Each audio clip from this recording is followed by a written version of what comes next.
You want these here? Just throw I them think on the they're- desk. Throw them on the desk back there. So, is that what you're gonna be? I don't know.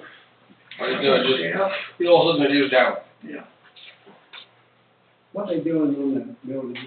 Paint. Yeah, he stopped in, 6 months ago, and wanted to know if there's any permits or anything to put down on the road, and I said, no, I said, just let me know what you want to do, we'll get you some barricades / cones. He called in last week and said he wants to start today. What they gonna make out of it? I don't know yet. I've heard like a sandwich shop and you hear all kinds of things, and I don't know if anybody knows. All right, call meeting to order. I pledge allegiance to the flag of the United States of America and to the republic for which it stands, one nation, under God, indivisible, with liberty and justice for all.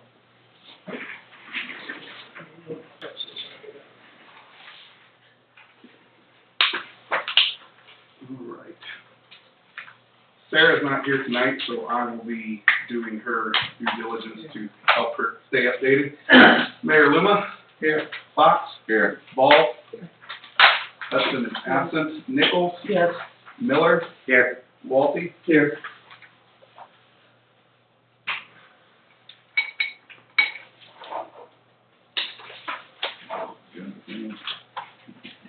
Okay. The minutes of the previous meeting were read and approved. So moved. Okay, approved. Business officers report. I do have an item to amend in new business, letter D as in David. I'd like to amend the agenda to include the SRO resolution and memorandum of understanding, which is in your packet. If we could add that as letter D to new business. And then fiscal officer reported $1,773,006.79 in all funds and $366,618.98 in the general fund. The bills were read. The motion was made by, So move. seconded by, Second. to pay the bills that were presented. Fox, Yeah. Ball, Yes. Nichols, Yes. Miller, Yes. Walty. Yes. All right, no yes tonight. Committee reports.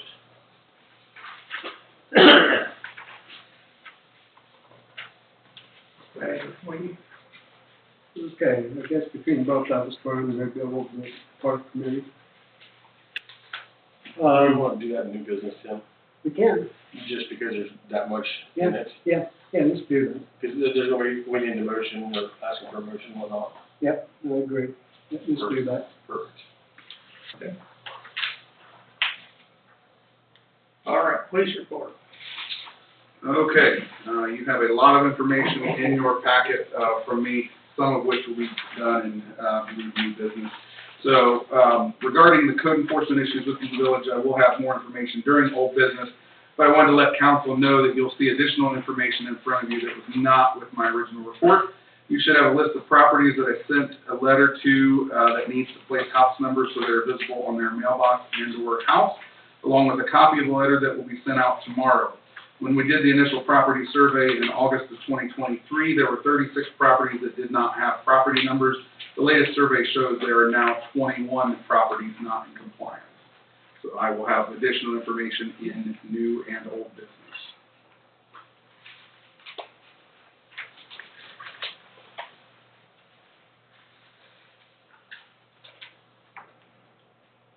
Any question for Nathan? Nathan, do you know how many of those were businesses and or vacant? Do you have that broken down out there? I think that was on that list that I gave you. Was it? Okay, I'm I sorry. believe That's so. fine. Yeah. Okay. Yeah, I believe it's highlighted. I've got it actually color-coded, if I remember correctly. 1 second. I'll pull I'm that up. sorry, I did look at that, but I guess I didn't. Somewhere in my, not in the paperwork here. I have that. A lot of his reports, everything. Yeah, so of the non-compliant properties, 11 are residential properties, some of which are vacant, and 10 are either businesses, churches, or properties that are formerly businesses, some are vacant. So you can see on the list that I provided, the ones in red are the ones that are not in compliance. And the two letters that I provided you, one will go to businesses, one will go to homeowners. They say the same thing, they're just structured differently because of business versus residential.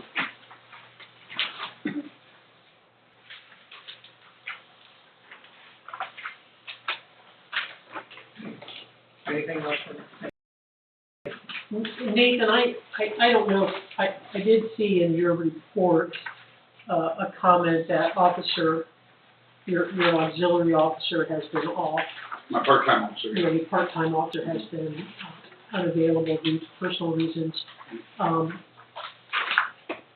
Do you know off the top of your head if you're on track to be able to spend the amounts of money that we appropriated for your part-time officer by the end of the year? Yeah, as of right now, we will be under budget, as far as that goes. Is it a situation where, certainly Officer Hume does a good job, and I'm not saying he's not, but given the, not really the expansion, but the demands on your position for code enforcement, do you have the opportunity, or do you need us to do something to possibly hire a second part-time person that might be able to fill in that time gap? Yeah. So we're getting the coverage that we're budgeting for. Sure. So, a couple of years ago, council actually passed either ordinance or resolution, I don't remember which, that permitted me to hire officers to fulfill 40 hours a week. However, when the appropriations were done, that amount was not appropriated. Much less was appropriated, basically to cover my salary and the current part-time officer salary that we have. To be frank, a lot of full-time agencies are understaffed because they can't get people to work. So I'm not sure. The short answer is, we could definitely look at the budget for next year to see if there's an opportunity to add. I know that at some point, Officer Humes has indicated to me that he plans to retire from his full-time position, which would then not allow him to be compensated through us. It would mess with his retirement. He would stay on the department, but as a volunteer officer, at which point then, we could look at potentially adding someone else. I have had a couple of people express interest. They work full-time in law enforcement, kind of want a part-time job on the side. One of which is going through the academy or getting ready to go through the academy now. Obviously, if we got to that position, we'd have to advertise and go through that process. Sure. But the really short answer is right now, I don't know that hiring right now would be good, just because if Officer Humes comes back normal staff, then we would be in a situation where I'm not sure we'd make budget for the rest of the year. So I think it would probably be something we should look at maybe for next year. If nothing else, during the summer when things are, not that things aren't always busy, but they seem to be busier during the warmer months. Yeah. Well, the coverage issues, I would really like to have Friday night and Saturday night covered, not by me every single week. So it would be nice to have both of those days covered. So even if I had one or two officers that could cover, one Friday, maybe a Thursday, Friday, and a Saturday, Sunday, or something like that, it would be nice to have that. Again, a couple people have expressed interest in the past. I did some kind of remedial background check, and it was not a good situation. But in talking with other agencies, their problem is not only can they not find good people, they can't find any people. So that's a challenge that we're facing right now. Thank you. You're welcome. Okay, Village Administrator? I only have a couple things to add from what you guys have in front of you. The power outage last week, after that storm come through, that was the transmission line coming in from Lakeview, somewhere in that area, they had a break. That's why it took 7 hours to fix. And looking at their outage map, at that time frame, they had about 55,000 customers out. So it took a little bit longer because it was so widespread. It wasn't just in our area. I did hear back from the contractor on East Norfolk Street. Their start date, because the way the spring has been, has moved back to July 24th will be the start date. Sounds like they'll put all the detour signs up first, and then the following week, I think that's a Thursday, the following week, they'll go ahead and probably get equipment mobilized and start that project. So, explain to me again what the traffic will do. What can we do if we're avoiding that road? Say I want to go to Motor Road. I know I can go north, but, Oh, or like going to church. so local traffic will have access to it most of the time. There's going to be times where the whole road will be closed, when a good time would be when they're going to pave it, when it's all ground down, things like that. But for the majority of the project, it'll be open to local traffic. But from day one, they're going to put road closed signs in so that we don't have semi-traffic and they have to follow the detours. Gotcha. So Now, it's is a there any way to go down and around, or is it, how far does it go? Is It will go to Pearl Street. They'll start at Pearl. that where the church is? Pearl down from my house, Last South Road. next down, next. Back where you get the storage area, there down.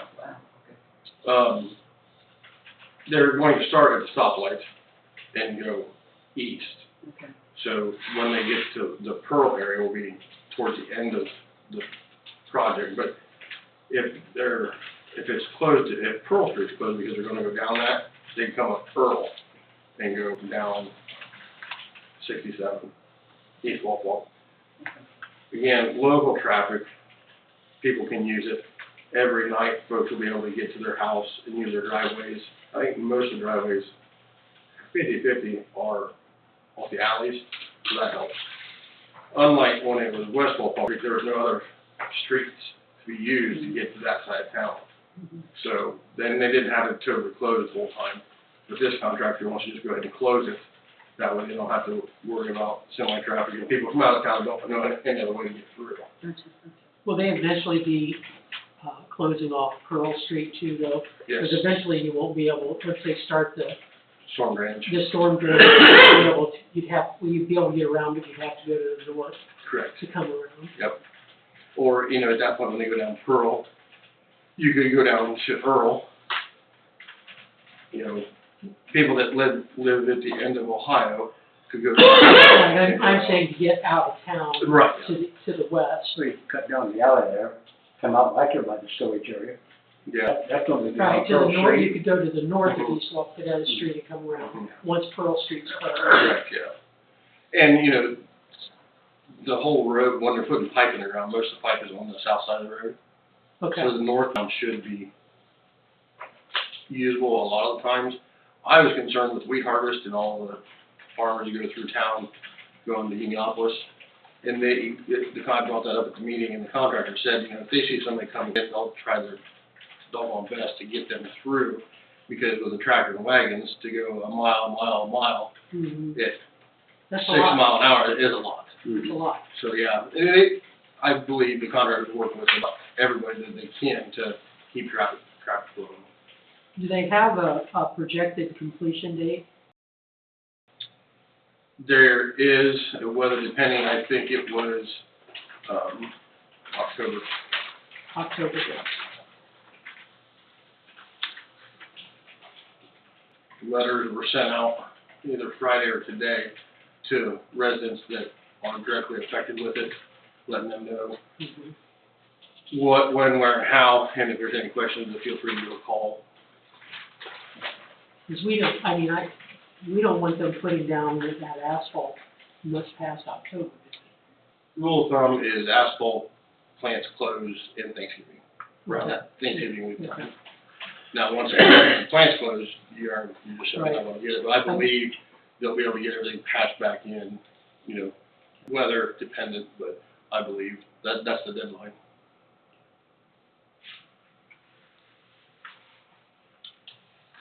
We did have a water leak on Southwest Windsor Street. Didn't know it was leaking. It never surfaced. When I don't know who the contractor was when that street was redone, but the backfill they used against the copper line was horrific. And it went from rocks to stones to tile pieces. And underneath the curb, in the roadside and the sidewalk side, there was stone backfill as it should have been. But in that 2-foot area, that 3/4 inch line, I was going to bring it, I forgot it. In that 3/4 inch line, there was a hole about 3 to 4 inches long where the whole side of the pipe was wore off. From rock. From the traffic and the vibrations. Mm-hmm. We didn't know it, because it didn't surface, because there was a 24-inch tile right below. Yeah. So it was going straight to the tile, water falls past the least resistance. You see more usage of water? Okay. Yep. So we found out through the homeowner, she didn't have any water pressure. Did some investigating. Last thing we want to do is put a hole in the road, so we dug in between the sidewalk and the curb. We got down, found the water service, and it was a dry hole. So we went ahead and dug out in the road. That's why you see the hole in the road out there. And sure enough, it was right there. And we tested the chlorine coming. It wasn't coming in the tile; it was coming around the tile or routed into the catch basin. We tested for chlorine and it had free available chlorine, so we knew that it was municipal water. So we went ahead and cut the road, got down to it, and sure enough, it was spewing really good. I'm the same. That's pretty significant. Probably 10,000 gallons a day. One, you know, and you can see on the pipe, again, I wish I'd have brought it. It did happen overnight. That hole just kept getting bigger and bigger, and she had something got in the line. So there was always positive pressure on it, but it was just stirring enough to where she got some pea gravel or something in her line and had to have cooks come out. And I told her, I said, my opinion is it was nothing of her fault. It was our line that did that. So if she got a bill from cooks, if it took something more than that, she ended up using cooks, then we would pay the bill on that because again, it was our infrastructure that failed. So, and she was great to work with. So very understanding. Did we ever figure out, Aaron, what the leak was that was on, I think, like the 100 block on Ohio Street? So we've had the leak detection company come in. They were in for something else, and while they were here, because it's a 2-hour minimum, they found, I believe it was when the valve failed, not the valve, but the fitting failed on West Walpole. Okay. We had them in then, and we went ahead and had them go down there and listen, and they couldn't distinctly hear anything. Sometimes it has some chlorine residual, and sometimes it doesn't. Huh.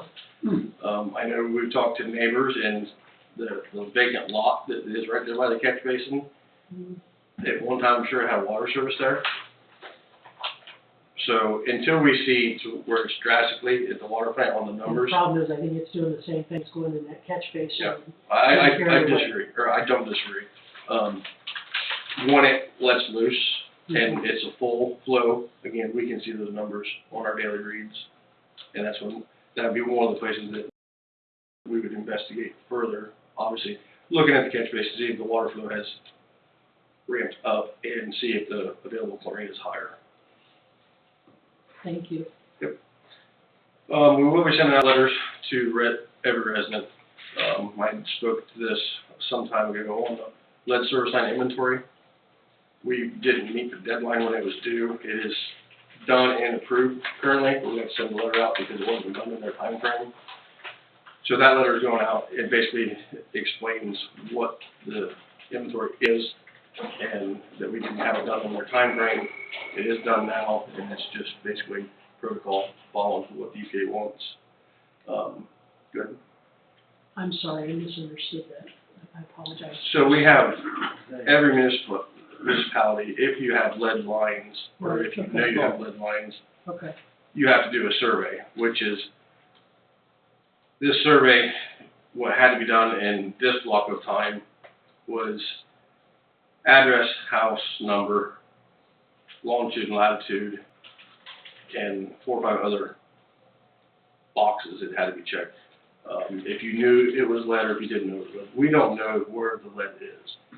So I'll go back and forth. The next step is we have to go down and find out what the line is. And that will be probably hiring a hydrovac truck in I thought at one time we did talk about that, when we were talking about seeing if we could get a grant or something to maybe try to Yeah. offset the cost of that. So that would have been on the CDBG funding, and Craig said that all the money was used up. Of course it was. Yeah.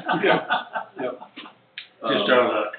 Yeah, so there's another step in 27, another step in 29. It's about a 2-year increment.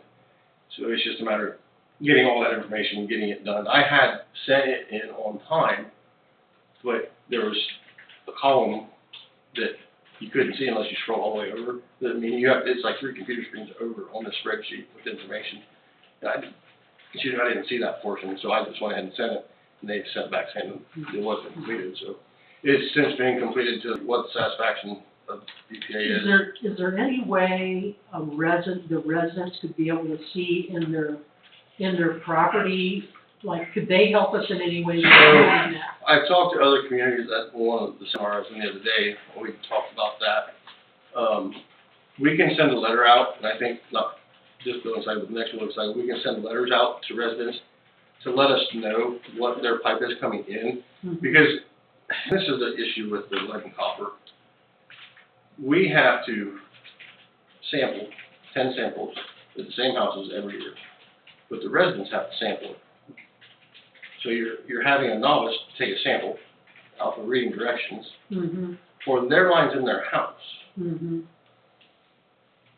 I have different opinions on that whole situation, but moving forward with it, in like the 27 portion of it, you have to know what our line is to the curb stop. You have to know what their line is, and if it's a meter pit, that's kind of simple because we can pop up and look. But if it's plastic going out and they hook the lead 2 foot away from the meter pit, how do we know that? And same thing, it could be galvanized coming in the house, and it might be lead, plastic, copper. You just don't know. Right, So right. you start poking 3 or 4 holes in people's yards to try and find all this out. It'll be a task. Yeah. But those letters go out this week. The deadline for those letters, when I found out about it and when the deadline was, didn't hit where we just put them in the billing. So it'll be extra postage going out for that. Might be a dumb question, but you can't physically look at a pipe and know if it's lead, do you? It's just, Yeah, yes and no. Quick answer is no. You can't. that's what the testing can do. Yeah. Yep. So the rule is that we follow, and it's been the rule for a while, is if we have a service line leak and it's lead, we as a village have to change it from the main to the curb stop. And there's been 2 since I've been here that we've had to do that. We've had a leak and it was lead. Luckily, it was in, both of them were in an alley that we only had to go in disturbed grass. The quick answer is no, you can't. Now, if it's plastic, it's plastic. You know, galvanized usually shows rust, copper shows a green tint, but lead, if you don't scrape it, it's just pretty hard to know. If it was in a perfect world, we wouldn't have no lead in town, and we'd be all from this, but we're an old enough system that there is lead. And what year, did the law come in effect that nothing lead in the 70s? The lead rules, Yeah. the original lead rules, 70s or 80s. Okay. So anything before that, It was pretty well. 99% chance it's gonna be. Well, and I believe in the early 2000s, mid 2000s, any brass fitting, copper or lead's pretty cheap, and there was a 25 to 30% mixture in that. That all had to be taken out. Or I was working for a municipality that we had all kinds of fittings on the shelf, and we couldn't use them anymore. How do you know? From prior experiences working on water leaks. So how do you know that? So if there's a leak, we have to fix it. How do you know it's lead though? Once you get down to it and figure out what material it is, there's different fittings for every material. So you're just saying where you've been, you know there's lead? Correct. But how do you know there's any more? We don't. Okay. But you have to assume if that main was run in the same time frame and those houses of the same era Gotcha. of build, they probably use the same material. Okay. Now, I will say there's the lead that I've worked with and the lead that the fellows have worked with, there's two different styles of lead. One is a heavier one that you can put a compression fitting on, and there's the others that are soft, and as soon as you put a compression fitting on it, it crushes. Yeah. Yeah. So at that point, and I don't know if that rule was in place when they had that, the one where it just kept crushing, but they ended up going right to the main with it. Or, what we do now is we would just go from the curb box to the main with it. That's all I have. The park will hit the new business, and the zoning ordinance that we have in front of us, I'll go over that when we get to the new business.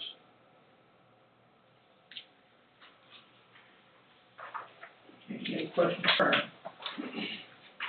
I would only comment, I hope, well, first off, I know Parks again, but Councilman Hudson and I met with the Michinippie Garden Club, and I wanted to pass on to council and to Aaron that they commented about how nice the front of the park looked and how well it was, the upkeep was and trimmed, and that they thought the employees were doing a really nice job of making that park entrance look extremely presentable. And so please pass that on to the employees, and thank them for the work that they do to make that look nice. Okay. Mayor's Court report, $706 deposited in the general fund for Mayor's Court account for the month of May. Old business. Can I get a motion on ordinance 25-4, adopting the fixed asset policy for the village of Waynesfield, state of Ohio? Can I get a motion for the fourth reading? This is the third reading, correct? Yes. Make a motion, we adopt ordinance, have the third reading and adopt ordinance 25-4-1, fixed asset policy. Can I get a second? I'll second that. Fox, Yeah. Ball, Yes. Nichols, Yes. Miller, Yes. Walty, Yes. Okay. Resolution 25-4-1, resolution designating the Waynesfield Park to the Waynesfield Veterans Memorial Park. Can I get a motion to have third reading for that? I make a motion, we have a third reading for resolution 25-4-1, naming the park, Veterans Memorial Park. Yes, second? Second. Fox, Yeah. Ball, Yes. Nichols, Yes. Miller, Yes. Walty, Yes. Okay. That next one's yours, isn't it? No, that's third reading, that's still. Okay. A resolution 25-4-2, resolution adopting rules and regulations governing the use of municipality utilities.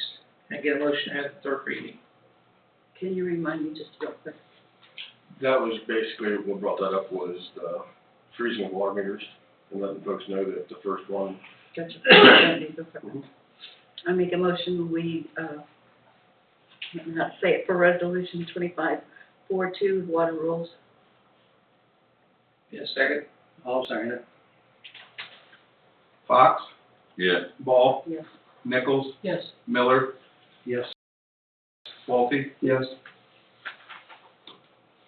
Okay, ordinance 25-5-1, an ordinance amending ordinance 24-4-5, and ordinance repealing chapter 95 unclaimed and abandoned vehicles of the 2025 edition of the Ohio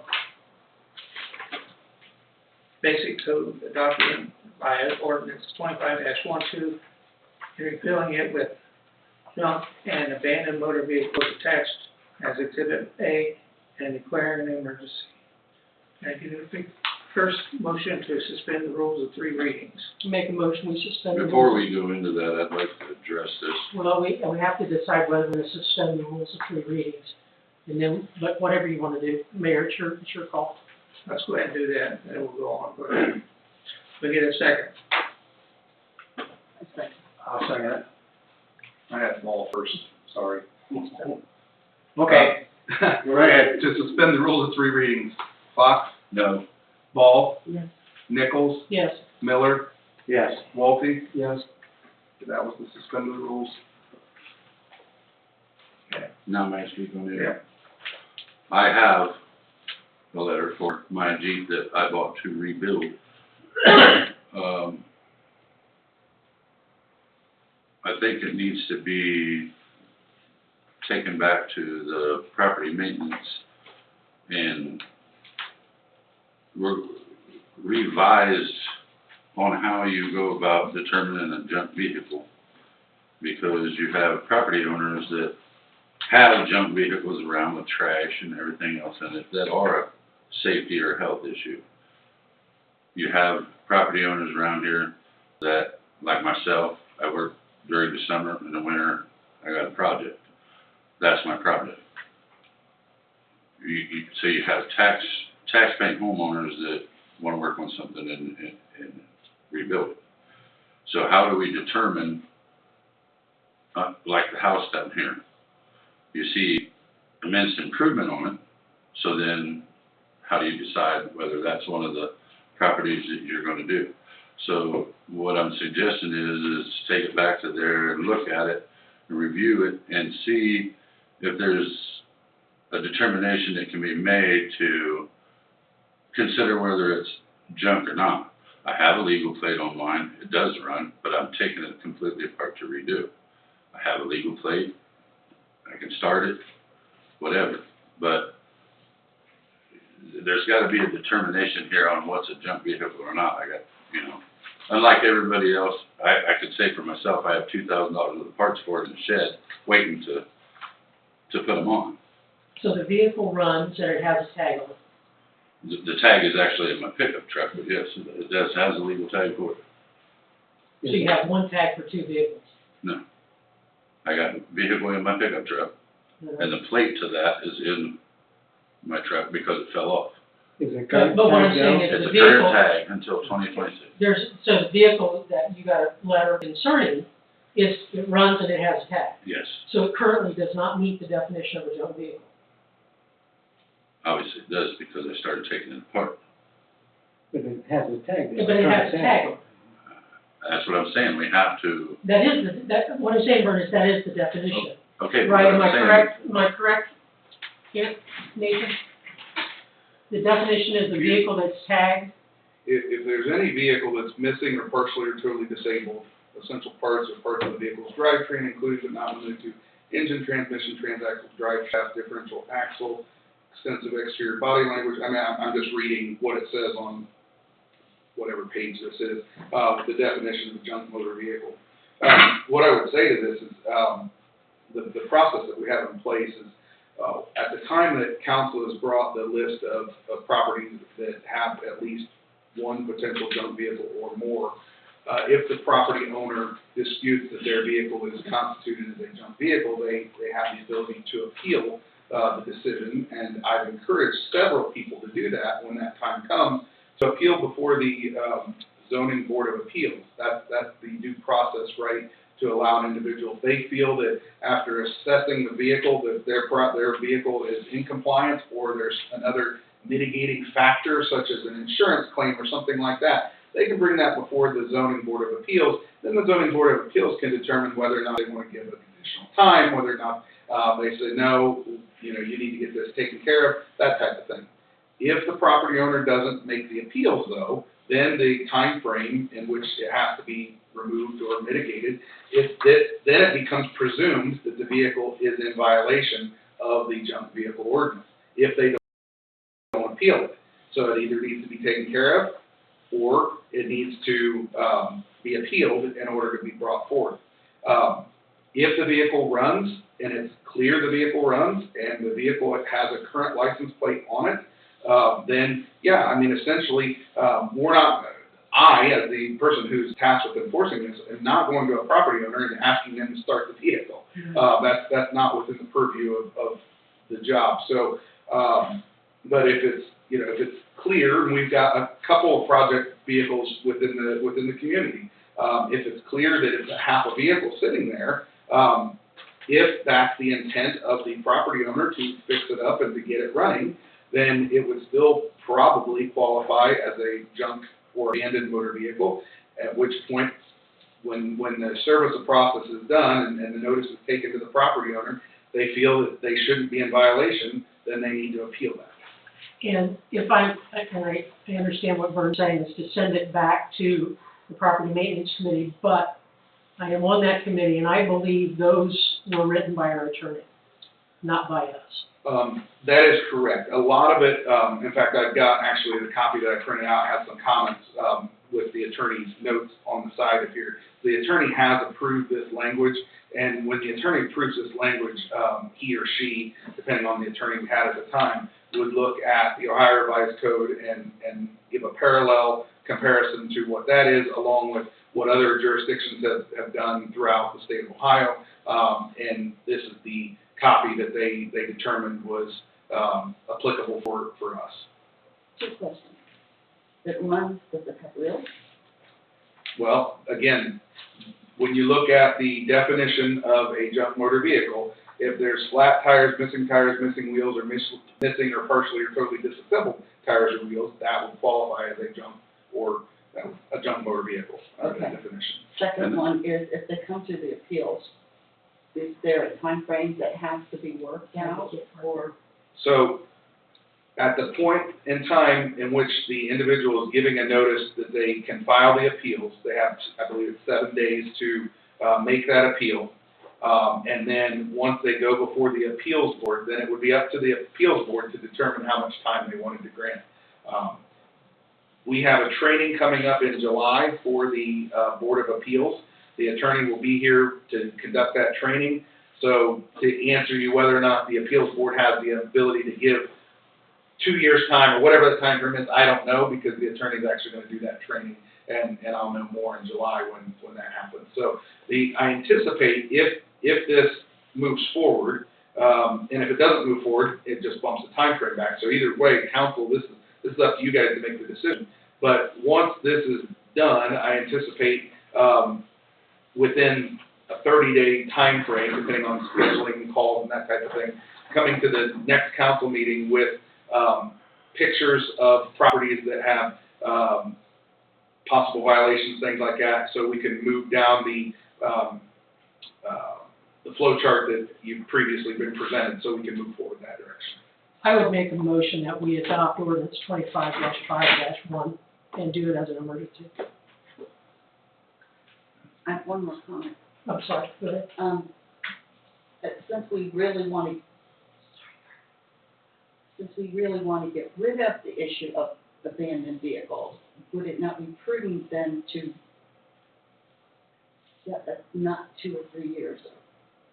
So what I would say to that, that is, through the appellate process, that will be addressed during the training for the zoning board of appeals. So that's kind of a step. Ultimately, I can't answer that because I don't know what the zoning board of appeals' full authority is and what they can and can't do. Before any property is abated, however, so before the town calls either in a tow truck or cleans up a property or what have you, this body, the council, has to vote to agree to abate the property. You're going to actually see that here in a little bit. That's going to be presented to you guys, and so you'll see that process play out. A similar process would take place whether it be tall grass, junk vehicles, anything like that. The council will ultimately give the yes or the no vote, and the majority will rule in that as to what goes forward. So, so to give you a time frame on how long the zoning board of appeals can give, I don't know that because we haven't had the training yet. What would constitute, just trying to find it out, what would constitute a way of not displaying an abandoned? But I don't really need an out because, here in the next month or two, it'll be completely dismantled. Grind a frame and fix brake lines and all that stuff, and then start putting it back together. So, according to that, I'm not allowed to do that on my own property. So the short answer is if you have a permanent structure and you place that vehicle inside a permanent structure, you can't put a tarp over top of it. You can't put a temporary tent over top of it or anything like that. But if you put the vehicle in a permanent structure, then it would be compliant. There was a question brought up on social media about putting it behind a fenced-in area. My response to that officially is, we're not flying drones over people's properties to see if they've got a junk vehicle. If it can't be seen by the public out by the road, then it's gonna be in compliance. You know, again, I'm not climbing over fences and stuff like that just to try to address that issue. The idea is to give a better look to the community, and if there's a fence that's blocking the view, then so be it. I second the motion. Okay, so Baldwin. Question limit, do we want to pass this as an emergency before we have the train station? We already said we were going to, right? We just You voted to can, do- so this is Okay. the second reading because there were only 4 council members present. If you wanted to retract the emergency motion, that can be retracted, and you could do a second reading as opposed to passing it as emergency. Okay. But you guys voted to pass it as an emergency and the affirmative passed, so I think that ship may have sailed. Now, What's training supposed to say? now, if you wanted to withdraw the motion to pass it as an emergency and table this another month. But Nathan, didn't you say, like, the letter that you just sent out wasn't, it was just, hey, you may have. Correct, there was There's no no date official, there's no citation. Nope. There's nothing, it's just It- letting people know. on. Correct, So we haven't even really sent out official letters yet, which No. could be delayed Could be until delayed. after the training. absolutely, So- absolutely. And likely it will, because of some time that I have off. I won't be able to serve those notices until probably realistically mid to late August. So that gives, I will say a lot of, the letter has been very effective. A lot of property owners have, either contacted me and explained their situation, or they've taken care of the issue, or they're in the process of taking care of the issue. So that initial letter has helped, but there will be some that will need to go through the appeals process. But if this passes, the reality is if the enforcement side of things will not take place until, it'll be some time before it takes place. It'll give you and the zoning board of appeals time to put things in place to make sure that we're Absolutely, meeting all, just like we did with the houses. So absolutely. that we're meeting all of the criteria that they laid out. Yeah, we have a current case waiting on an appeal, so that'll be the first kind of test for the zoning board of appeals, and then that will kind of lay the foundation for the vehicle type of thing. I mean, you know, again, we're not in any time crunch when it comes to this. You know, it's just council wanted this done, so we're moving the process forward. We do have a motion to adopt the ordinance. Yeah, a motion was made by Nichols, seconded by Ball, to pass ordinance 25-5-1. I'll call the roll here. Fox? No. Ball? Yes. Nichols? Yes, Miller? Yes. Walty? Yes.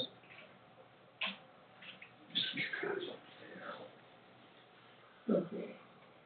Code enforcement, Nathan. Okay, this is gonna take a little bit of time, so bear with me, please, while I get reorganized.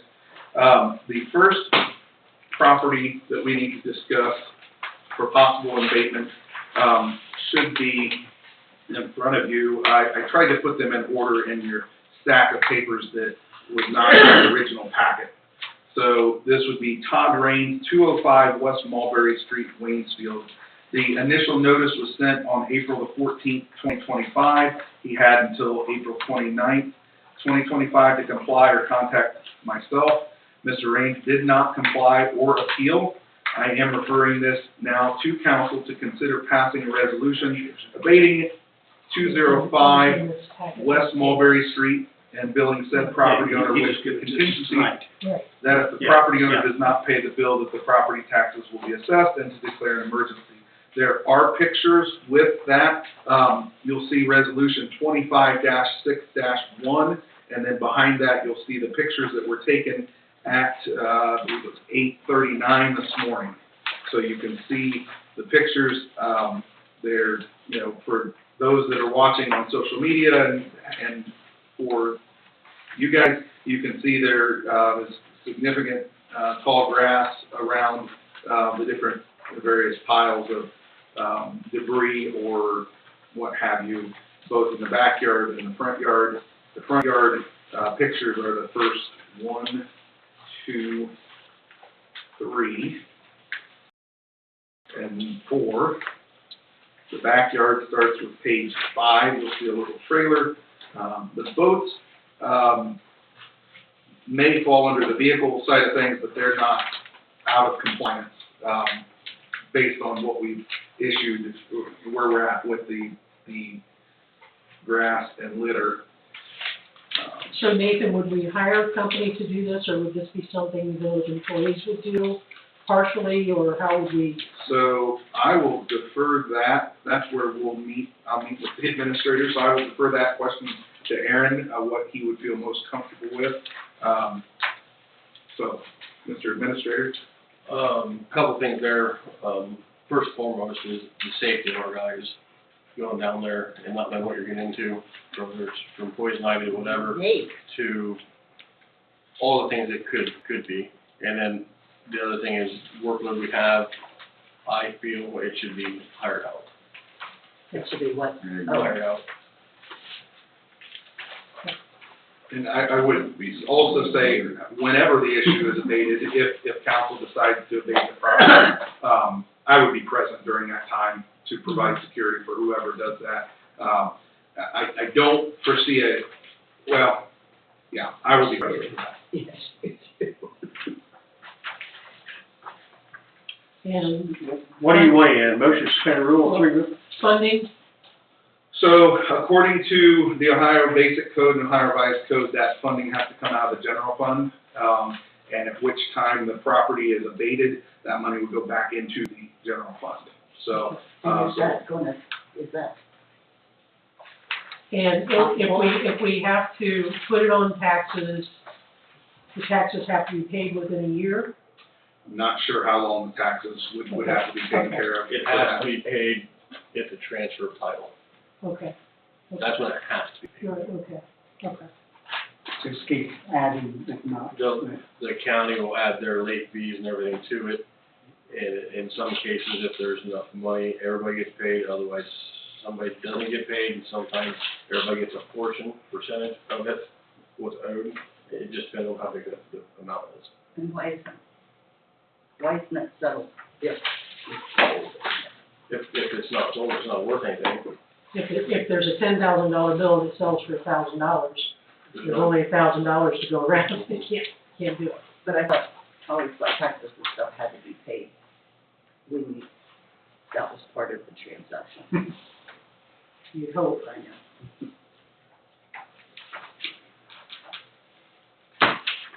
Okay, so what are we doing with this?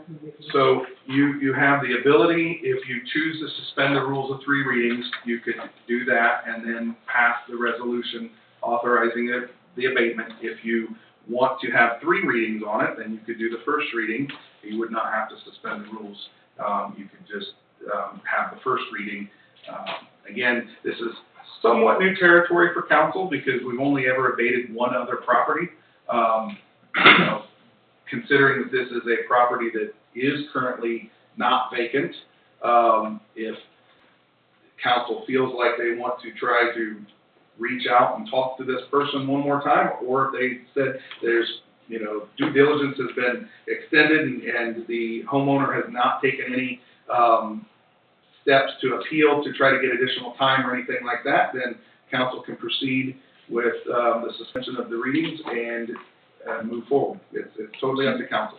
We have over the years, haven't we? I'm sorry? We have addressed this with them over the years, Yeah. big time. Yeah, absolutely. Mhm. Yeah, there's That was gonna be my question, Tim. Do you think if council passes the first reading of this, and he knows that, hey, we're moving forward, that he'll do anything? No. No, So Okay. my certainly don't have a question is, crystal ball, but that's for you guys to discuss. so my thinking is, and I'm just sharing this, is we keep Yes, filling and we need to move be forward. action. Okay, I'll make a motion to suspend the rule of 3 readings and declare an emergency. I'll second. 1 second here. Will that apply for all the things We will go through, this is only for, this property? this property here. Fox, Yes. Ball, Yes. Nichols, Yes. Miller, Yes. Walty. Yes. 1 second. I'll make a motion to pass ordinance 25-6-1. Ordinance abating 205 West Mulberry Street. Second.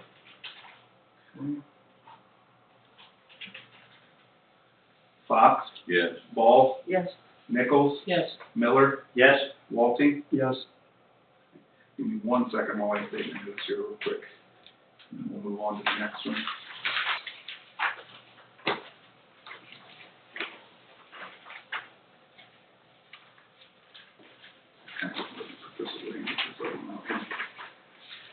Okay, the next So one, then, what is the process at this point? so since that is passed, Aaron and I will work together to secure someone to abate that property, to clean it up.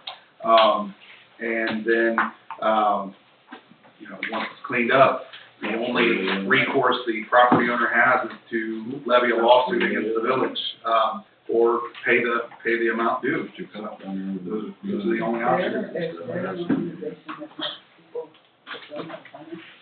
Couldn't tell you. I'm not sure. The next property, starts with, 25-6-2. You'll see that's 404 North Westminster Street.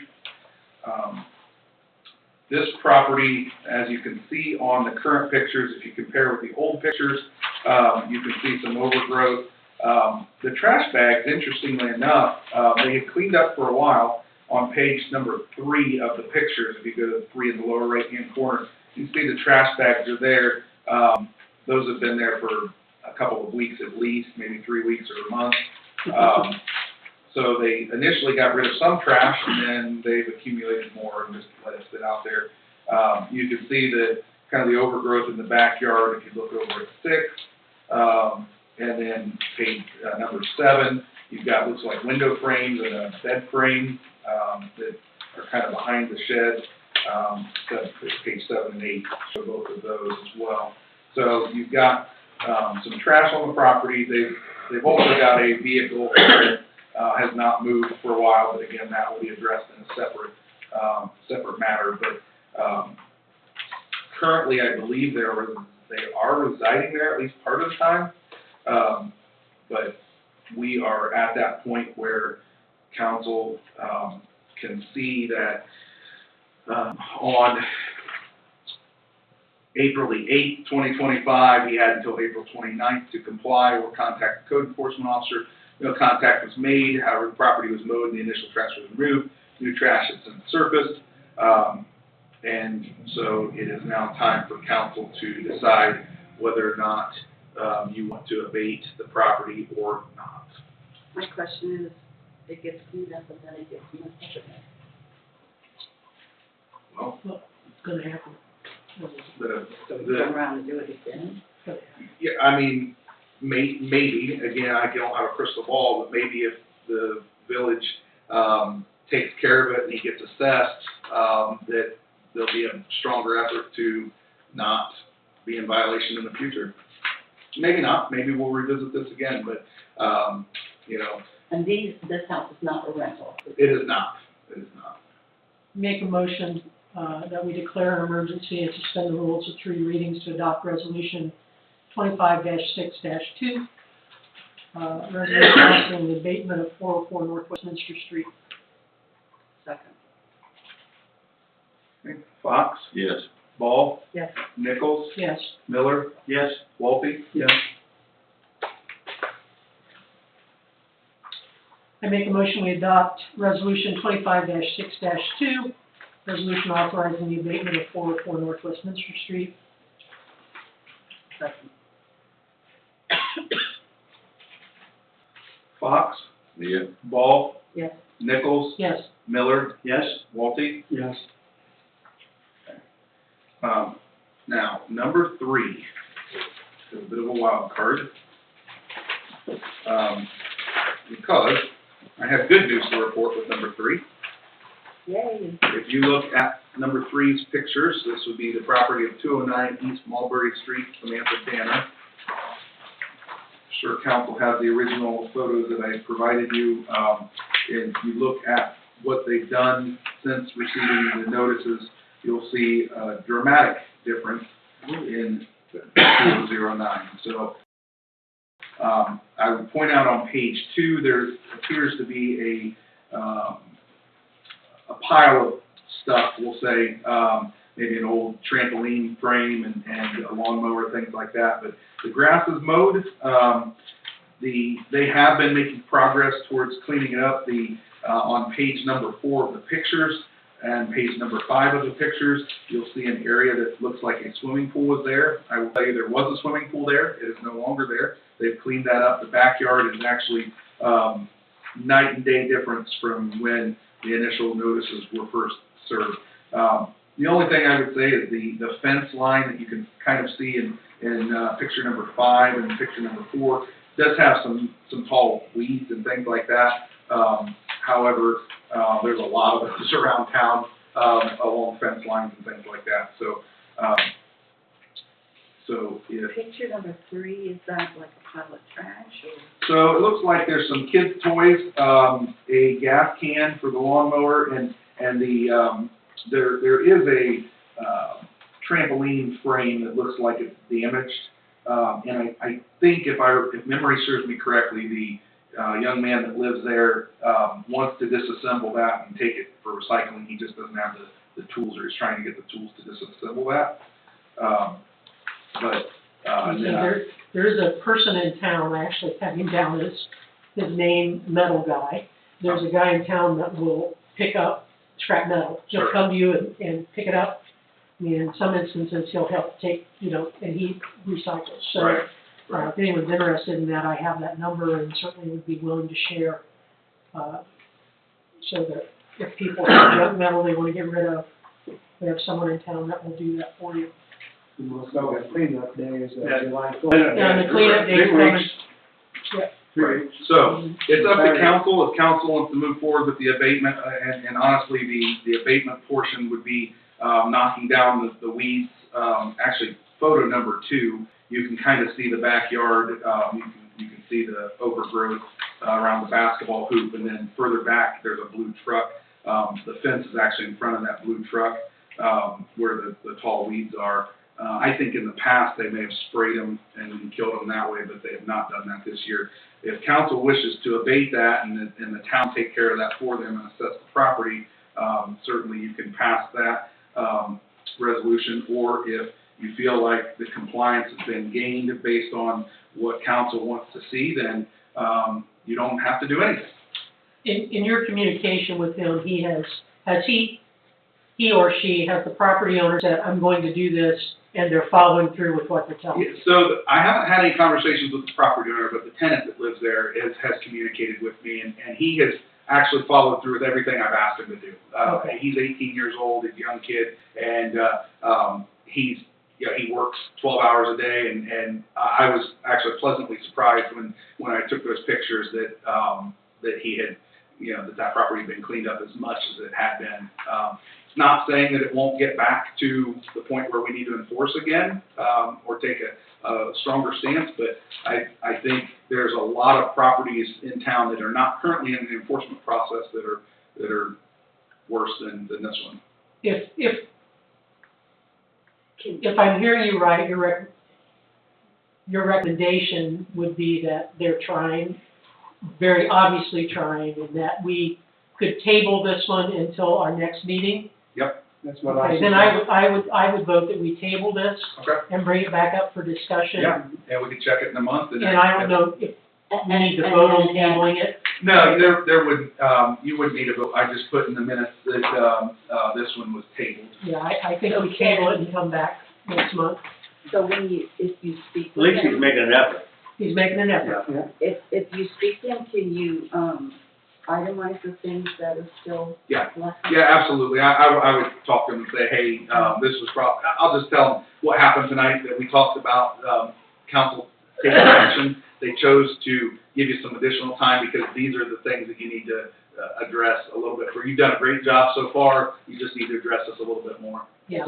Did you mention them to have the thing up on July 12th? I talked to him about 3 weeks ago. I don't remember if I said anything to him now, but I'll try to make contact with him this week and or the property owner at least, and just say, hey, we got the community coming up, that you can utilize. And you can also mention if he needs help with the trailer, I'll be going to help him. Very good. Numbers in. Very good, okay. The final, area that I have is a little bit more good news. I'll draw your attention to 200 North Westminster Street.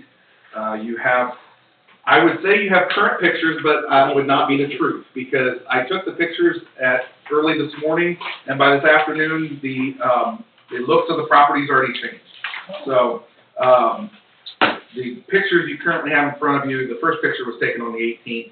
I thought you might be entertained by that picture. I was there in case we had an emergency call, because I was very concerned about that gentleman's well-being, but he was confident that he was going to fix those windows. So he had sealed those windows up, as you can see on the second page, which I took those pictures at 11:21 this morning.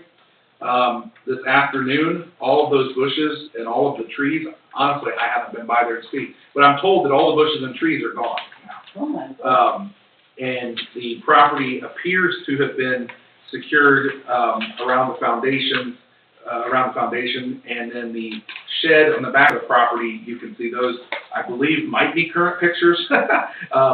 It looked like he put new metal on the south side of the shed, and the windows that are on the east side that you can see in picture number 13,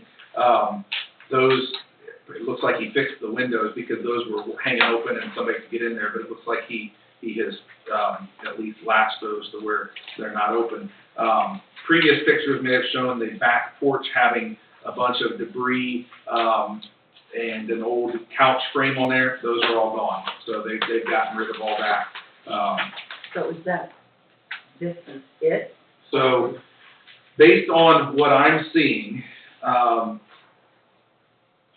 mean, I'm not a structural engineer, but based on what I'm seeing, I'm not sure this property will continue to qualify as a blighted property based on the zoning codes that we have in force now. It's an abandoned house. It's abandoned, but there's nothing that says you Yeah, can't you can't have an have an empty abandoned house. house, if they're keeping it, as long as they're keeping it mowed and. Right. You know, we give up. So would you think we need to table this and leave it as where it stands in the process, or? Yeah, this matter Close the could, case and reopen it? yeah, this could be tabled, again, we could table this till next month again and see if there's been any additional changes, or if, you know, another window breaks open and we've got a continued problem or something like that, but at this point, based on the assessment I did this morning, and it sounds like it's even gotten better, the contact that we've had with Ms. Standing Clear has been positive. I've spoken with her twice on the phone, and she's been very receptive.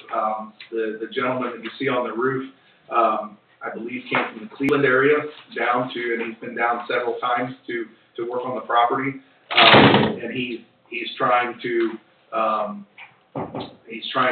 get the property to where she can maintain it. She's made it very clear that she wants to keep the property. She paid for it when she was 26 years old, so she's had it for almost 50 years. Oh.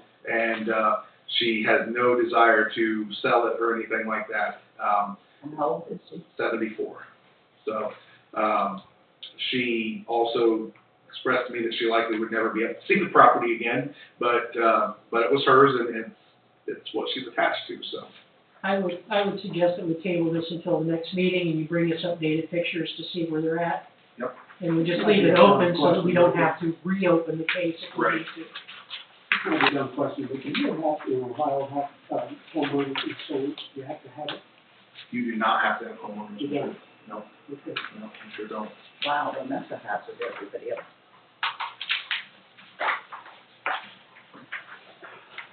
Okay, one second. Okay, I think that is all I have under the old business section. This 205 East Mulberry Street, on the back, number 6. You got 211 Okay, hold on. at the bottom. While sorry, I'm on my On this wrong page. page here. Okay, so 205, yes. So I did speak to Mr. Fay this morning. He told me that there was gonna be somebody taking care of the tall grass and weeds today. As I drove by on my way up here, I noticed it still has not been taken care of. So, I will address that tomorrow. He's a contractor that is taking ownership of the property. He's trying to fix up the inside. He boarded up the windows and things like that. But the weeds, when I talked to him this morning, he was under the impression one of his employees was to be over there a couple weeks ago to take care of it, and it didn't happen. So it's just down the end of the road here. So if this isn't addressed by the end of the week, I have already posted a notice on the front door, and he knows that. Again, he's been very forceful. He's taken my calls, and I told him I posted a notice, so the clock was ticking. He doesn't realize that he has until next council meeting to get it done, but I will continue to communicate with him and express the need to get that done. And Nathan, I know there's been a lot. We actually skipped number 5, which is one page back. Yep, so, that was intentional because, that is a property that is in the appeals process, that will be the first case that goes before the appeals board, in July. Thank you. And thank you for all your work. It's very nicely presented. No problem. Okay, any old business?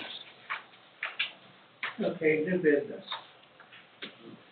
Okay, ordinance 25-6-1, an ordinance to approve the execution schedule with American Municipality Power, Inc. for participation in the safety and training program and to declare an emergency.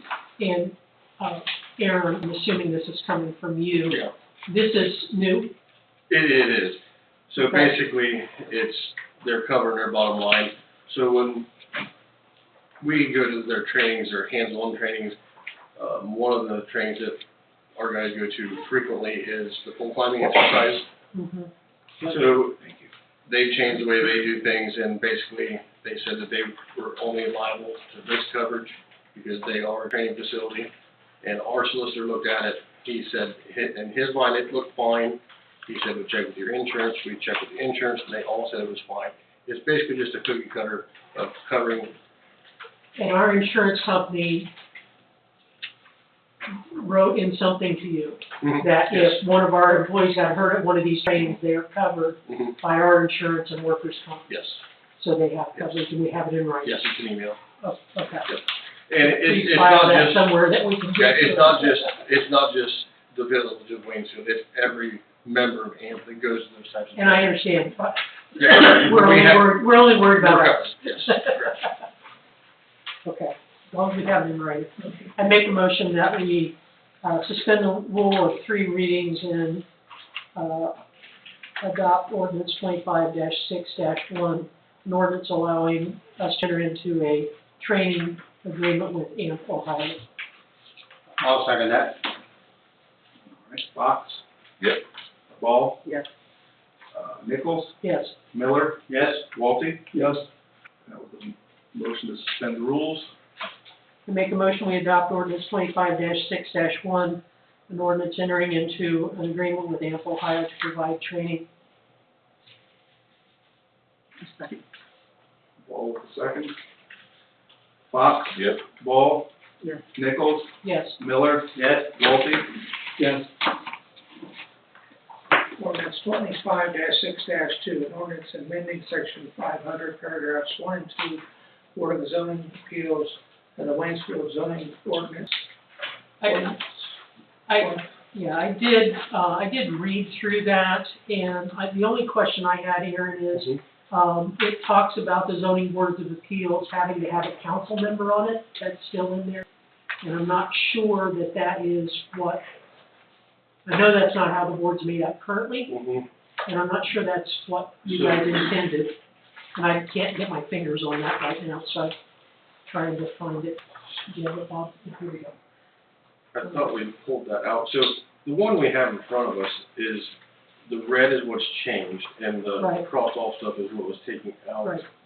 Um, But if you look at number, let me see here. Number 2, be the last sentence, the mayor shall appoint a council member who shall act as chairperson of the board. The chairperson shall act as secretary unless other is appointed. Special meetings may be called by the chairperson or in the absence of vice chair. I don't believe that's what you intended. No, that was part of the zoning board, or the. Right. I mean, I think that needs to be changed. Yes. Okay?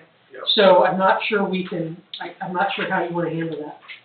My suggestion there would be not do an emergency, go ahead and take the first reading and amend it, Okay. and then if it looks good enough, at the next meeting, we can go ahead and pass an emergency. Because I don't know, if, I think that we might need clarification from the solicitor, but I think that Sarah ends up being the person who is, the village clerk or fiscal officer would be responsible to take meetings and do all of that. I think as the solicitor and I talked, it was up to the BZA if one of them wanted to be the secretary and a member, or if they wanted to push it off on, to have someone else do it. I think it would be good to have someone else do it. Again, this becomes, I know that we had, and Nathan, you can chime in on this too, because I think you were involved in, or maybe it was Aaron, I can't remember, but the discussion of, if we have a zoning board of appeals hearing, that we actually need a stenographer and a court recorder and all of that, and to, for us as in my opinion, for us as a board to say we're gonna let one of the individuals who's on the board, who is volunteering their time to take that legal responsibility, may not be in the best interest of the board or the council. So, something to think about. So we'll do the first reading, I think we should do a first reading, that's my opinion, but it's up to you guys. then we'll get a motion for first reading. I make a motion that we have a first reading on ordinance number 2562, amending section 500, paragraph 1 and 2, Board of Zoning Appeals, Waynesfield. Ordinance 2321. We'll get a second. Wait, was that for the emergency? Not emergency, No, Not yes, first reading. just the first reading. Okay, I know, but did I do something wrong when I said 23? No. The first reading on Fox says a second. Yeah. So we got a motion made by Ball, seconded by Fox to have a first reading on ordinance 25-6-2, an ordinance to amend the zoning ordinance. Roll call: Fox, Yes. Ball, Yes. Nichols, Yes, Miller, Yes. Wolfe. Yes.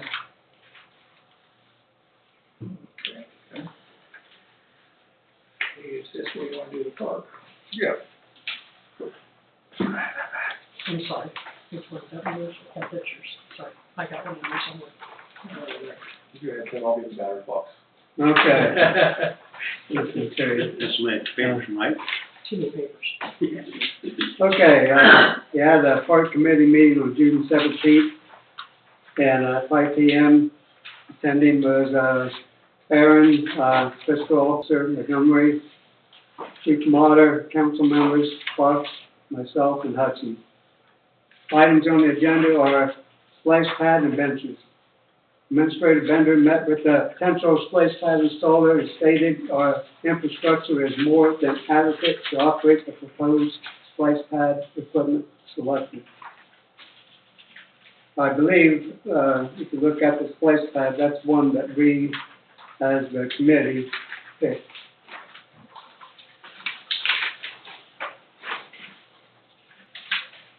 And the equipment shed will not be required for the splice pad. Instead of all their operational components would be housed in the buried bulk. The only concern would be about the backflow issues. Aaron is looking into check more information from the line installer about that. Did you get any more information? No, I want to make sure we're going to move forward with it Okay. and have that conversation. Question, isn't there any way to make the water go back into So, No, we so with don't do this, that. there's two different types of splash pads. There's the pump and dump, which you just pump it and it goes to the drain, or it goes to the sanitary because it's chlorinated. And then there's another system that recirculates. Those are as sophisticated as pools because you have a filter and it takes chemicals. Okay. So the 2 or 3 folks in the municipal world that I talk to that have splash pads all go to pump and dump because the levels of chemicals have to be checked frequently throughout the day and have to be adjusted, and it's just a lot easier. Yes, you're wasting water, but the amount that we're going to use is, it's not minimal, but it makes it work. And that's a lot of work if you don't have an issue. Correct. If you have an issue. Yes, yes. This is probably, is there any way that a valve could be put on that so that when we get in the drier times of the year, that we could use that water to water the grass or do something? No, to use it as like a gray water type Mhm. deal, no. You could, but it would get very expensive because now you're going to have a holding tank, vault of some sort to hold the water. No, I mean, not to hold it, like, just say that, you know what, today we're gonna run the splash pad, we're not gonna hold the water, but we're gonna open a valve and we're gonna water everything with whatever runs to it today. Well, you still have to have a place for that water to go, a below ground tank, and you'd have to have pumps to pump that for, it's a type of irrigation, if you will. You know, the same thing I'm thinking, it's like, it should be, I Being, know a lot of gardens and farms that would like to have that water. being in the water wastewater world, it's a commodity that is, it's not infinite. Right. Fresh water, so, you take that, but the benefit it gives for the town. And No, for the I'm folks not that use against it, the splash pad. I believe that's the balance of it. Yeah, I'm just trying to figure out if there was a way we could Right. salvage That's a good some. idea.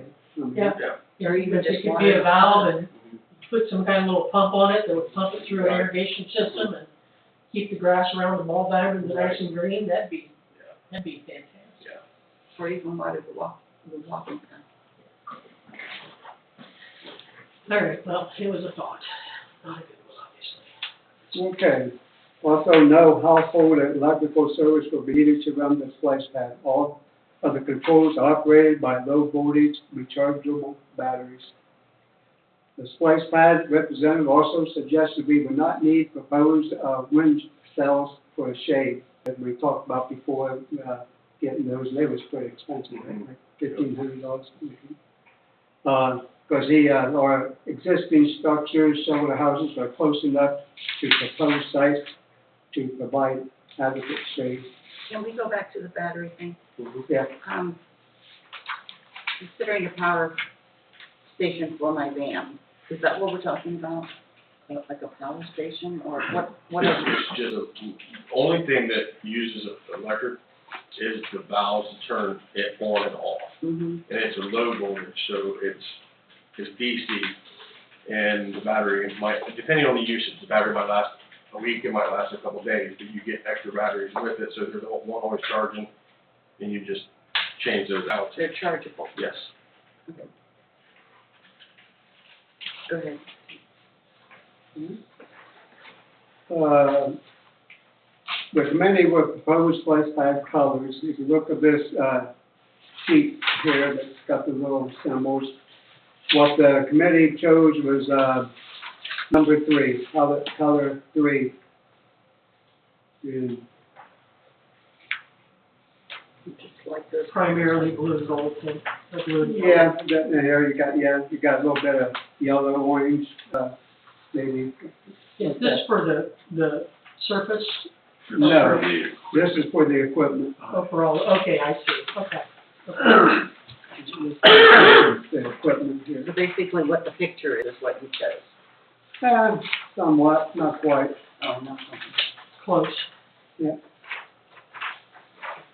But unless anybody has any better ideas, I think that's a good choice. Placing the sidewall from the octagon shoulder house to the splash pad was discussed. This could be placed on hold for a later date to see if they were needed and funding is available. And timeline for project, start for planning with 8-week lead time, 2 to 3 weeks for completion. next spring, proposed start date. Tim, one question, yes, the timeline issue, I'm not 100% sure on it. The only comment I have about the sidewalk is with all the water and the grass, you're gonna have bees. If you have kids, little kids walking barefoot in grass with bees, kids are gonna get stung.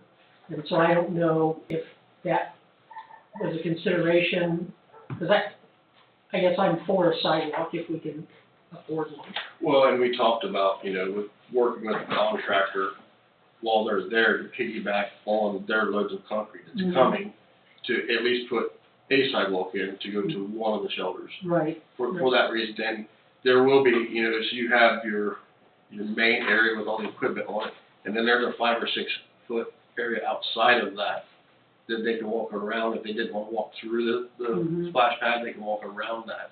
So for the pad itself, you'd have that, but to get from the shelter house to the pad, there would not be anything other than grass. And I'll be honest, one of the things that we learned at the college, we put in sidewalks and they still were past the way they wanted to walk. So it's almost like if you want to wait and see where the dirt path ends up, that's where the sidewalk needs to go, because that's the path they're going to take, whether you have a sidewalk there or not. Well, and the thought was, depending on, there's no set in stone exact spot where it's going to go. It's going to go in the vicinity once we get some surveying done to see what the lay of the land is. Whichever one would be closer to would be my suggestion of where you put the sidewalk to.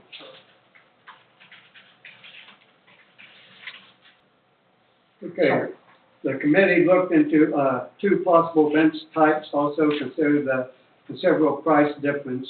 I don't know if we have both of them there or not, but this is one, this is one, expensive one, like $1,000 more than what this is.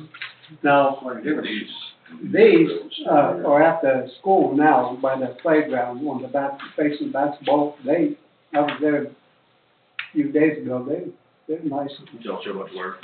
They look good, look very good. So They look sturdy. yeah, I suggest these. The only difference, where this type. we talked about those are put in the ground, but we talked about having surface. Doing surf mount. They don't those don't have mounting, you can get mounting plates to mount on The concrete. picture was just of what the contractor sent. The question is if they come with surface mounting brackets or if we put them on. We talked about the reason it's encased in concrete is to make it that much more sturdy. Sure. But if it would get damaged, then you got to replace the whole concrete pad. If it's surface mounted, you could beef it up heavy enough and put the correct anchors into hold it, just, in my opinion, almost as good as if it was in concrete. And if it does get damaged, all you do is take your leg out. Yeah, it's much easier to technically do it that way.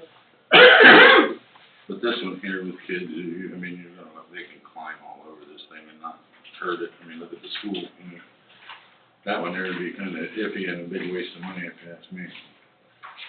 It's a big, major difference. If you went with the $700 one, you think the blue would be what you'd want? Yeah. That's what everybody agrees. Well, the other one's almost $1,800. Right. $784. Is there any kind of, bargain if you buy X amount? The biggest bargain is on shipping. So this will be for the playground to the playground folks, and what we would save there is the shipping, because it would be sent with the playground equipment. Okay. Oh, nice.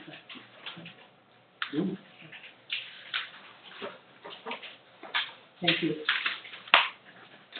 And, with proposed colors for the playground equipment, blue and gold, flooring colors, blue and black.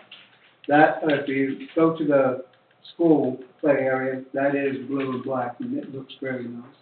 And I definitely suggest you do that. It's very nice.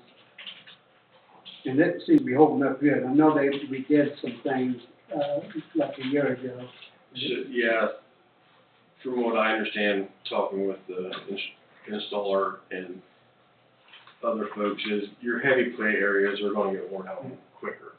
So those are the areas that might need to be spotted in versus, you know, an area that isn't below the swing set, Yep. isn't gonna wear as bad as underneath the swing set where everybody drags their feet. And they have that direction, against the grass, the edging looks real good, the transition between the grass and that, Mhm. it's very What, good. what's it doing in terms of heat retention, like in this weather, how hot is that surface The getting? black will throw it some heat, but the whiter colors reflect it, it's not bad, because we had the kids there, there was a hot day, just, I think, what day, it's Monday, I think, Saturday and Sunday, we had them there, and It it was wasn't not bad, that, okay. not bad at all. So nobody uses the benches at the stoplight? I haven't seen anybody. I haven't seen anybody use them either. The only time I seen them was when the parade went on. Yeah, and that, you know, that's okay too, that Yeah. that's what they're there for, is for those events, so.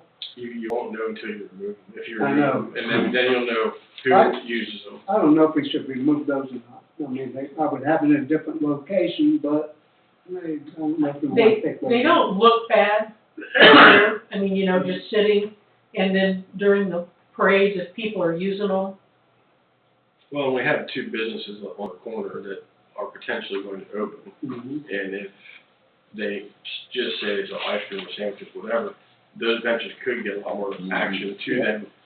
Right now, there's no business like that on the corner. Yep. Now, hopefully there is. Maybe two, hopefully. Right, yeah. What's front, okay, what are we talking about, two new businesses? Well, the building on the corner, that somebody's been putting time and effort into it. The drive-through. Everybody's good. And then the blue building on the other side, he's painting it currently this week. Did fireworks hit today. He's got For a couple ideas, but he's talking about putting restaurant, sometimes sandwich shop or something like that in it. And, you know, In the drive-through, the sandwich, and then the other one, the same thing. So I think whoever gets done first will probably be the winner. yeah, because I know, because actually, a guy who works part-time for me, his sister's the one that's doing Okay. it. so the band's going out? No. We're talking 3 new places? so I don't know what, if the park committee is asking for any information or what, but I would like to see all of the benches in the park be the same. We're spending almost $1 million, $790,000. I'd like to see it look really uniform and nice, but I know money's an issue. But with the cheaper ones, I think we could do that. Yeah, I think we get 4 of these, and that's, I think those are great. what you was thinking? Yeah. If we take the bridges with the stoplight, why can we put them along the walk path? Right. The only thing I would say to that is, I know when they redid North Westminster Street, there was some grant funding involved with that, and that covered the cost of benches. They might have to stay for. They might have to stay for a certain period of time, so we're not in violation of the grant. That's the only thing that, as I was processing things, that might be the issue. Yeah, so the thought there with the committee was four of those style benches, 2 on the south side of the playground and 2 on the east side, Yeah. because you have a parking lot on the west side, Yeah. and there's already picnic tables out on the north side. So you put 2 on each side of those 2 sides of the playground, so parents, kids, whoever would have something on those 2 sides. Aren't these similar to what the baseball diamond has for benches? Yeah, them are. Yeah, For the dugouts, yeah, for the dugouts. similar, they have Trex bottoms, they were actually on Diamond One were all taken out, and the Ag FFA department redid those all Okay. for the village, and then And at the that's when the back. concrete was poured, Yeah. and then we anchored them back down. Yeah, if you want to see these, Lisa, it's at the school. Yeah, I think they look great. And if and when we decide a need for more of them throughout the park, they wouldn't have to be the same color. You know, Sure. if you want to go around the walk path, it could be black, red, whatever color scheme. I like the blue, and the blue would reflect heat, black would absorb Right. heat, and it would be hard to sit on. Unless it's winter. Well, that's true. Do you guys move the snow off the walking path, or do you? It's one of the last things we clean, but we will take the skid loader down with the plow on it, because you'd be surprised how many People people walk, are out sure. there, absolutely, yep. I guess it's getting to you now, and, we'll address the guidelines for spending the grant money. Okay, so I think what the committee is gonna ask for council tonight is a motion to move forward with the playground and the splash pad. We need that motion so that we can go ahead and start the paperwork side with the ODNR portion of the funding. They have to approve it. Once it's approved, then we can move forward. I'll back up a little bit on the timing for the splash pad. Once we get the approval from the ODNR that everything is good on their end, then we can go ahead and give the yes to the splash pad folks. From that yes, it's 8 weeks till the material would be here. And then it's another 2 to 3 weeks, weather depending, to get it in. That puts us at October-ish. So we didn't want to start in October, and nobody's gonna use it, and potentially not get it winterized correctly. And therefore, wait and talk to them about putting us first on the list for spring. That way, if weather depending, when spring's hard. Order in February, maybe start Yeah. in April. Mm-hmm. Yeah, and as soon as they can get us there, you know, sometimes you can, you know, Because what we have, June 2026 is when we're supposed to have all the money spent. yeah, and I believe if we have a project in line Mhm. or invoices, it will Okay. be given a later time.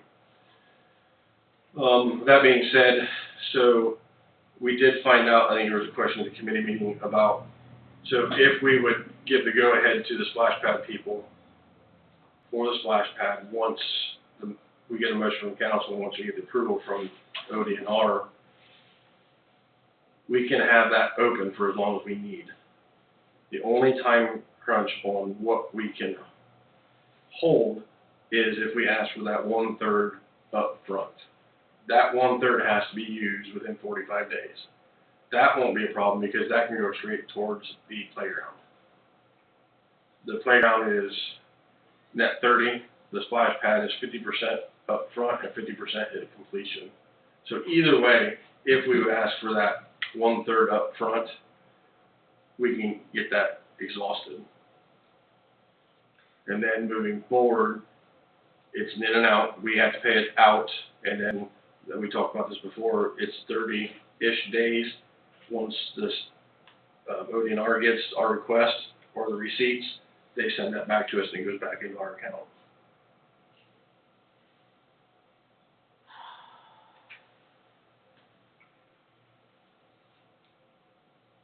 Am I missing anything? Ron, Tim? So what you need from us is a motion to move forward with, The proposed playground and splash pad. okay. We do not have to have competitive bidding process for this. So we are going through Ohio Lives. Okay. That Okay. satisfies that. Okay. Now, we do have other quotes for the playground and for the splash pad. Those are the ones that Sarah and I brought to the committee and Nathan brought to the committee. We looked at all those early on. That's when we thinned it down to, this makes sense, this is what we like, and this one over here would work for the village, and that's what was presented to you guys tonight. So we do have multiple quotes, just to be on the safe side, but as far as competitive bidding, that's satisfied through Ohio Bodies. Okay.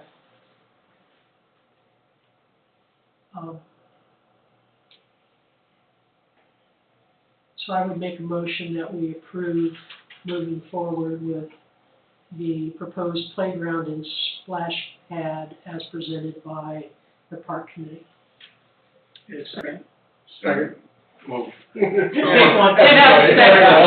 second, You're good. Same on there. A motion was made by Nichols, seconded by Walde, to allow administrative vendor to move forward with pad and playground equipment due to ODNR funding requirements. Is that satisfactory? through Ohio Buys, I guess we should say, right? Well, Doesn't that's matter. just an older thing. Okay, all right, that's good enough, thank you. Okay, Fox? Yep. Ball? Yes. Nichols? Yes, Miller? Yeah. Wolfie? Yes. Very good.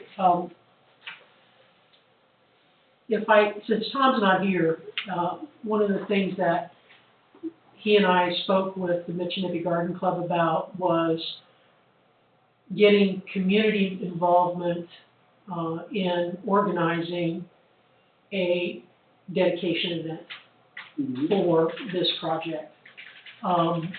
If we want dignitaries and different organizations, not only inside the village, but outside the village, we really need to be planning that event now. Yes, very good.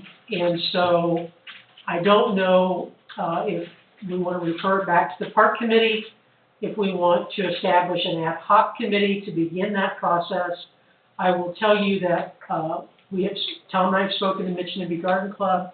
I did reach out because I ran into them, to, Frank Ulrey with the Lions Club to try to see if they would want to be involved.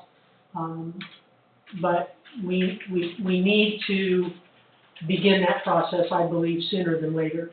Because I would like to, I'm sure we would like to see Melissa Manchester here. We can invite the governor, we can invite representatives from the 4 branches of the service. We could make this a huge event for the village, and we should.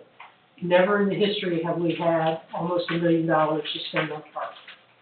And I will say, Nathan, put this in the minutes, I know you're typing them, but thank you to you and your community improvement committee, which I think was Brian Shaw, Tim Pence and Chad Spencer. that you, or And young Aaron. people, And Aaron. and the mayor, that you people made this possible. We have a lot to be thankful for and to celebrate, so. I think we need to make another committee, not limited to the park committee to do that. I think the park committee may be a little busy. I would be happy to volunteer to try to do that, but that's up to you guys if you want me to. Yeah, I'm okay with that, definitely. One volunteer. It'd be nice to have folks like Frank Ulrey, people from town that aren't involved in anything else. Maybe, Nathan, if somebody on the CDT wants to be involved with it. Yeah, I was actually thinking, to be honest with you, is, we've already talked, the ladies of the Michinippie Garden Club are gonna let us know at the next meeting how they want to be involved. I'd like to get the VA host involved, somebody from there, somebody from any of the clubs that exist in the village. If we could get representation from each of them, and even some of the churches, we could get a large committee to do that and really get community buy-in, I think we could have a pretty big party. I think you could even get the school involved. Well, sure, school, the churches, absolutely, absolutely. But, if you want the band there in the school, and everybody got to plan that a year ahead. Aaron will pay. Aaron will play the drums. No, he'll pay the school to come. That's fine, just tell me what county we're in. Oh, right. Great.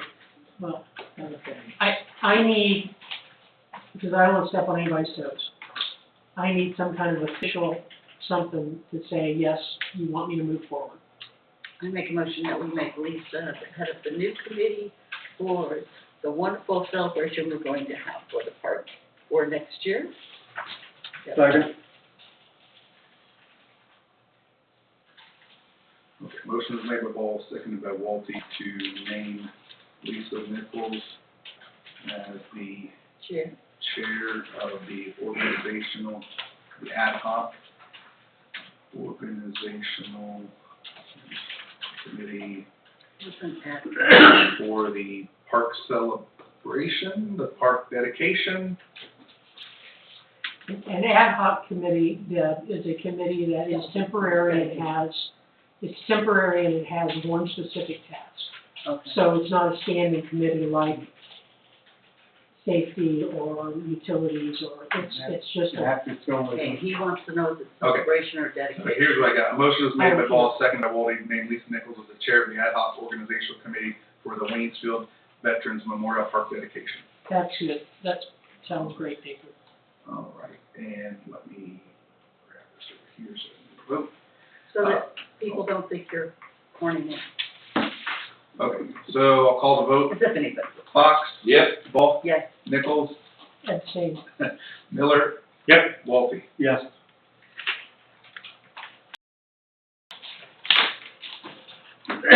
Nathan, by the way, you're the co-chair. Let me check my calendar. Oh, I'm really busy. Yeah, no, I don't think so. Add it to the list. Aaron, or Nathan? Okay, all right. Before your packet, in your packet today, I included the school resource officer resolution and memorandum of understanding with WG Schools for the 2025-2026 school year. I communicated with Superintendent Pence this morning. He said everything looked good, and if council were to accept this, he would present to the school board. He didn't feel like it would be any issue to present to the school board at their next meeting. The only change that you will see in the proposed resolution is the years changing from 2024-25 to 25-26, and the compensation amount per hour goes from $25 an hour to $30 an hour. That still is a little bit less than what I get paid per hour as chief, but it's a lot closer, and it still shows that the village is willing to eat a little bit of the costs versus all, and Superintendent Pence had no problems with that at all. Nathan, I was reading your report of what you did, and does the county no longer have a truancy officer? No. Okay. That's yeah. That's Yeah. all, okay, Yeah. that's all I need to know. Yeah. Yeah. Yeah, that was done away with a long time ago. Well, I worked there a long time. Sure, yeah. Yep. I'll make a motion to adopt resolution 25-6-1, resolution between the village of Waynesfield and the one who may go to the school board. We'll need to suspend the rules first, sorry Okay. about that. So, are you making the motion to suspend the rules? Yeah, I'll make a motion to suspend the rules. Perfect. Second. Fox will second. And then I'll call the vote for the suspension of rules, and that will be Fox. Yep. Ball. yes. Nichols. Yes, Miller. Yes. Wolfie. Yes. All right, and this will be for resolution 25-6-3. This is like a first reading, or we're making it? We just suspended the rules of three readings, so. I'll make a motion to adopt resolution 25-6-2, right? 25-6-3, 3? I think. Did I get it wrong? no, because we put the park thing in there, so that was 2. I thought that was just a No, motion. that was just a motion. It is too. I apologize. I was, To approve the school resource officer memorandum with the village of Waynesfield and the Wayne Coast School District. Second. oh, Fox got first, I think, so. All right. Fox? Yep. Ball? Yes. Nichols? Yes, Miller? Yes. Wolfie? Yes. Thank you. Okay, any other new business?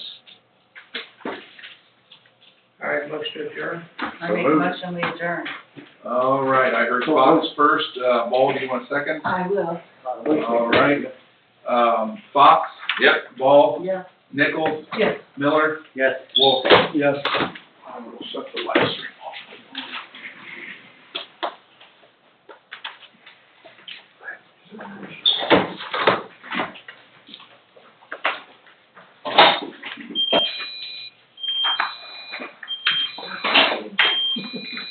Is that? He's not.